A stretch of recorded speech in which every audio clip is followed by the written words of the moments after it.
यह बात शिमला की है, जहाँ मैं अक्सर घूमने जाया करता था। और इस बार भी मैं वहीं जा रहा था, अपनी कार में बैठकर वहाँ के सुनहरे मौसम और हसीन वादियों के सपने देख रहा था। रास्ता काफ़ी लंबा था, तो मैं बस अपनी कार को चलाता ही जा रहा था। लेकिन थोड़ी दूर जाने के बाद अचानक ही बारिश शुरू हो गई और मैंने अपनी कार की स्पीड भी कम कर ली, क्योंकि बारिश में उस रास्ते से तेज कार चलाना अपनी मौत को दावत देना था। और मेरी कार 60 की स्पीड से चली जा रही थी। लेकिन बारिश तेज होने के कारण सामने का रास्ता कुछ ठीक से दिखाई नहीं दे रहा था।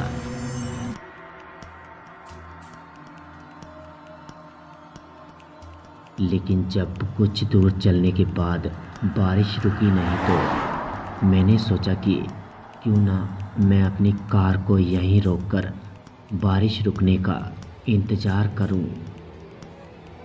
और मैं अपनी कार को एक साइड रोकी और उसमें से आराम करने लगा। बारिश का मौसम होने के कारण मुझे नींद आ गई और मैं वहीं पर सो गया।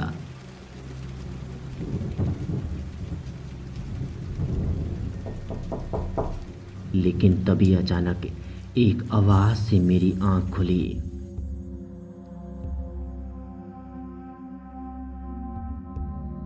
मैंने देखा कि विंडो के पास अपने बच्चे के साथ एक औरत खड़ी है,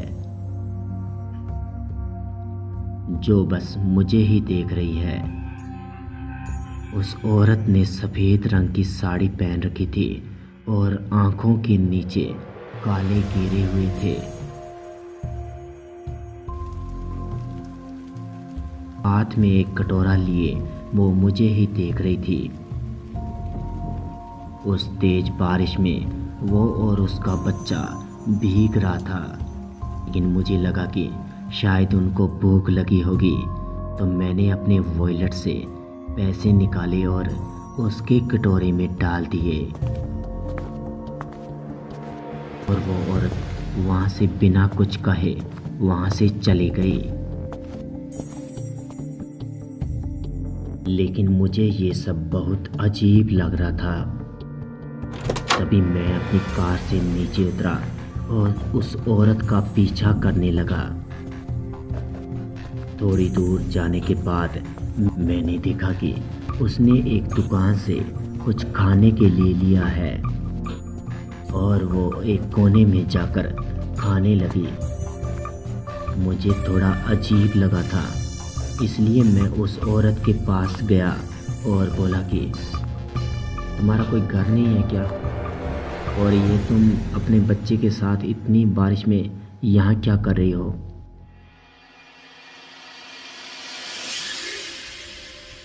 लेकिन उस औरत ने मेरी तरफ एक अजीब सी निगाह करते हुए कहा कि नहीं, मेरा कोई घर नहीं है, मैं यहीं रहती हूँ, मैं यहीं सड़क के किनारे रहती हूँ। कि तभी मैंने उससे कहा कि चलो ठीक है।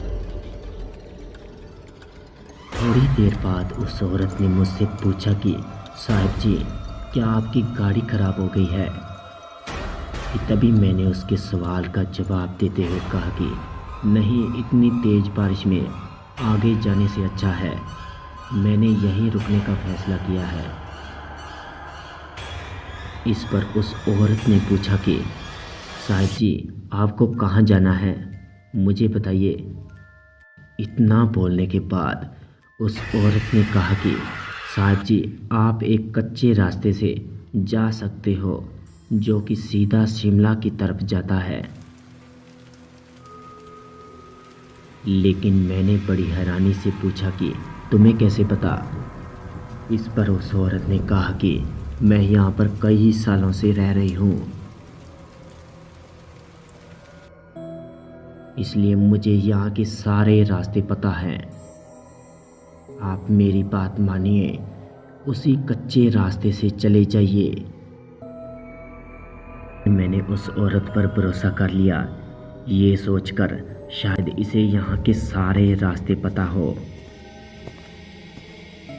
फिर मैं अपनी कार में बैठा और कच्चे रास्ते की तरफ चलने लगा। मैंने ये रास्ता पहली बार देखा था, क्योंकि जब भी मैं यहाँ आया था सड़क से ही आया था। मैं धीरे धीरे आगे ही बढ़ता जा रहा था कि तभी रास्ते के बीचों बीच आकर मेरी कार अचानक रुक गई।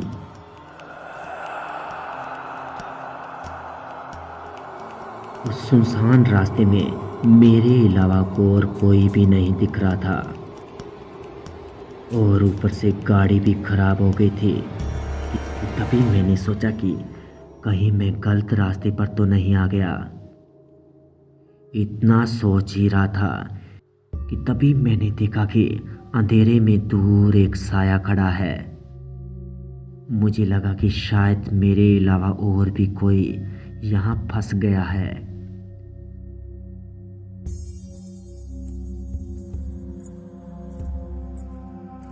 लेकिन वो साया धीरे धीरे मेरी तरफ आने लगा।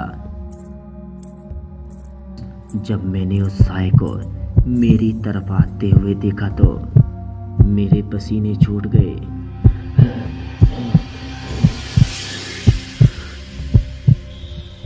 क्योंकि मैंने देखा कि ये तो वही औरत है जिसने ये रास्ता बताया था।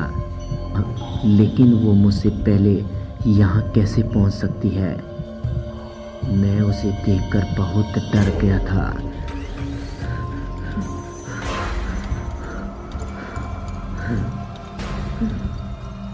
और देखते ही देखते वो औरत मेरे बहुत करीब आ चुकी थी और एक अजीब निगाह से मुझे देखते हुए बोली, साहब जी क्या हुआ, गाड़ी खराब हो गई क्या? तभी मैंने उससे कहा कि नहीं तो ऐसा तो कुछ नहीं है, लेकिन तुम यहाँ मुझसे पहले कैसे पहुँच गई?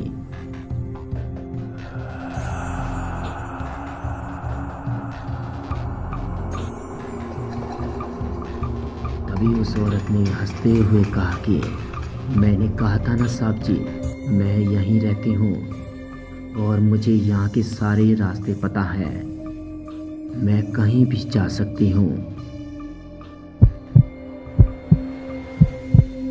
इतना बोलकर वो औरत गायब हो गई।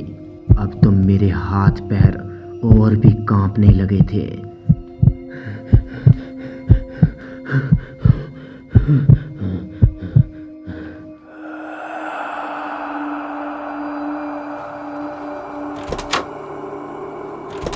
और मैंने जल्दी से अपनी कार ठीक करने की कोशिश करने लगा। जब कार ठीक हो गई तब उसमें जाकर बैठ गया और अल्लाह का शुक्र मानकर मैंने कार स्टार्ट की और आगे चलने लगा।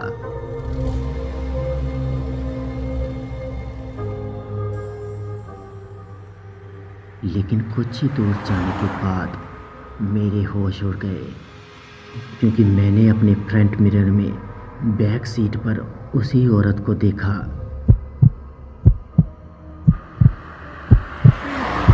तभी मैंने गाड़ी रोककर जैसे ही पीछे देखा तो वहाँ कोई भी नहीं था। मुझे लगा कि शायद यह मेरा वहम है, इसलिए मैं फिर से अपने रास्ते चल दिया।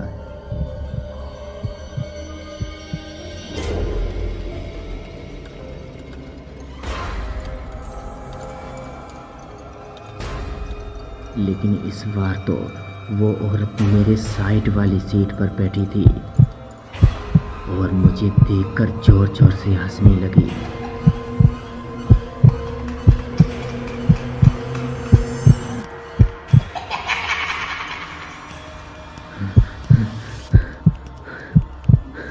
और उसने मुझ पे अचानक ही हमला कर दिया, लेकिन वो अचानक चिल्लाकर पीछे हट गई। मुझे कुछ समझ में नहीं आ रहा था ये क्या हो रहा है। कि तभी मुझे ध्यान आया कि मेरे गले में अल्लाह का ताबीज़ है जो मेरी रक्षा कर रहा है। और उस औरत ने फिर से मुझ पे हमला किया, लेकिन फिर से वो पीछे हट गई। लेकिन अब मैं समझ गया था कि इस ताबीज़ से इसका अंत हो सकता है, और मैंने जल्दी से अपना ताबीज़ निकाला और उस औरत के गले में डाल दिया। और देखते ही देखते वो औरत तड़पने और चिल्लाने लगी और अचानक ही गायब हो गई। तब मैंने बिना कोई सोच विचार किए जल्दी से अपनी कार स्टार्ट की और वापस उसी तरफ आ गया। तब तक बारिश भी थम गई थी और मेन रोड पर आने के बाद मुझे एक बाबा दिखाई दिए जिनकी उम्र लगभग 60 वर्ष की होगी। जब मैंने उनको ये सब बताया तो उन्होंने कहा कि तुम किस्मत वाले हो बेटा, जो तुम बच गए, वरना इस कच्चे रास्ते पर जो भी कोई गया है वो मारा गया है।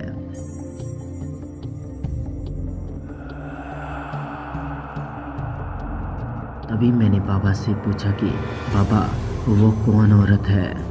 तो बाबा ने बताया कि बेटा कई साल पहले उसी रास्ते पर उस औरत का एक्सीडेंट हो गया था।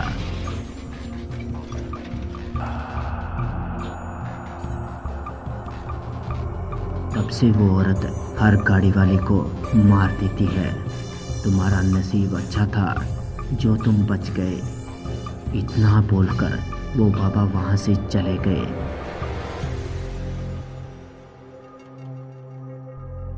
लेकिन अब मेरी शिमला जाने की हिम्मत नहीं हो रही थी, इसलिए मैं वापस अपने घर की ओर निकल गया। और घर जाकर मैंने ये सब अपने घर वालों को बताया तो सबने अल्लाह का शुक्रिया अदा किया। लेकिन फिर उसके बाद कभी भी उस कच्चे रास्ते पर किसी और को वो औरत दिखाई नहीं दी। शिमला की यह सच्ची घटना आज की कहानी बस यहीं तक।